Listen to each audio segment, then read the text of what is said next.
Saat si Baba ini keluar dari kamar itu, Udin pun kaget ketika melihat si Baba itu telah babak belur dan compang-camping seperti itu. Baba itu pun berjalan tanpa sepatah kata apapun, sedangkan si Udin hanya bisa terperangah melihat si Baba yang berjalan mulai menjauh darinya. Lalu tak lama dari sana, si Udin ini pun melihat ke dalam dan dia pun melihat istrinya itu menatap dirinya. Lalu si istrinya itu pun meminta si Udin itu untuk masuk ke dalam. Karena si Udin ini merasa takut dan dia itu merasa jika istrinya itu adalah hantu yang sangat menakutkan. Akhirnya si Udin ini pun berlari. Dia kemudian pergi menyusul si Baba itu. Terlihatlah di sana si Baba itu pun akhirnya gulung tikar. Nah, ketika melihat si Baba itu gulung tikar, Udin ini pun menghentikannya. Dia mengatakan kepada si Baba itu, mengapa dia ini seperti ini? Si Baba itu lalu mengatakan jika dia tidak bisa mengalahkan hantu itu karena hantu itu terlalu kuat.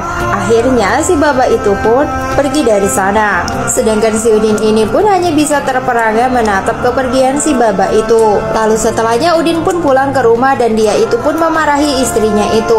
Dia mengatakan kepada istrinya itu jangan macam-macam kepadanya, jika tidak dia akan bunuh diri. Tapi si istrinya itu meminta si suaminya itu untuk tenang. Dia mengatakan jika dia tidak melakukan apapun kepada si Baba itu. Tapi si Udin tidak percaya. Dia mengatakan mengapa Baba itu sampai compang-camping seperti itu. Akhirnya keluarlah arwah dari tubuh si wanita ini dan ternyata dia adalah rohnya si Siti. Tak lama dari sana keluar pula roh dari dalam tubuh itu. Dia adalah rohnya si Rani. Nah, ketika kedua roh itu keluar, tubuh itu pun akhirnya terpingsan dan si Udin ini pun kembali terkaget-kaget melihat hal itu.